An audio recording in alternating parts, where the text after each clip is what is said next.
Hi, I'm Eleanor with all that glitters in next week's soaps. The Masouds are currently making the Borgias look like the Waltons, and Amira does her bit for world peace by enlisting Yusuf to help win back Saeed.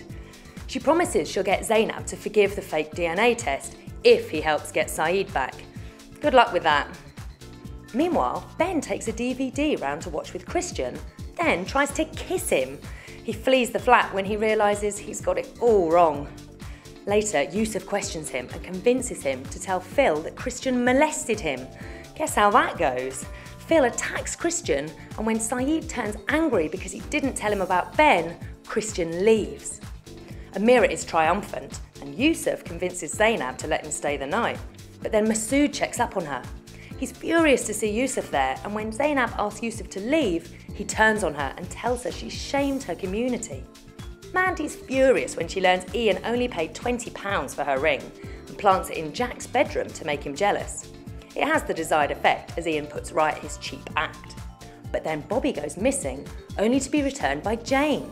She wants to take him away with her, but after Mandy intercedes, she moves back to the square. Next, it's Corrie. Biz is allowed to attend John's funeral, but she may regret it when a distressed Sally storms in to denounce all those who are gathered.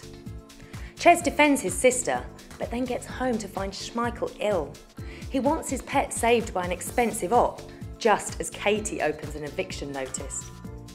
Owen offers to help with the rent, and this time Ches surprisingly agrees, but what's he really using the money for?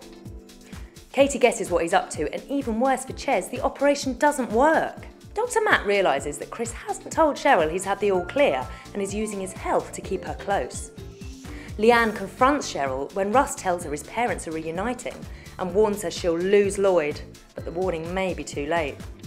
When Lloyd goes to collect Chris from his hospital appointment, he learns there was no such date. Lloyd confronts him and Chris angrily reveals his and Cheryl's affair. Finally, Michelle has run out of work and desperately turns to Nick, who sets up a meeting with an old contact. Now she has to work some magic to keep Underworld afloat. Finally, we're in the Dales. Katie's move to reunite Declan and Mia backfires spectacularly when she convinces him to see his daughter. When Jay hears she's coming, he says he wants to see her, but Declan won't allow it. But that standoff is forgotten when the police arrive with awful news. Mia's been killed in a car crash. Declan is devastated and ignores Katie to go and identify the body, and he can't even bring himself to tell Jay the news. Declan doesn't want Jay at the funeral, but at least he clears up one thing with Katie. Jay was Mia's real dad. Kane is his revolting, cocky self when he tells Moira she won't have to be alone when John goes to a trade fair. She tells the schmuck to stay away from the farm, but he turns up anyway and they're soon rumpling the sheets of the marital bed. But John suddenly returns. They manage to cover why Kane is there, only Kane later toys with John, then reveals he's sleeping with his wife.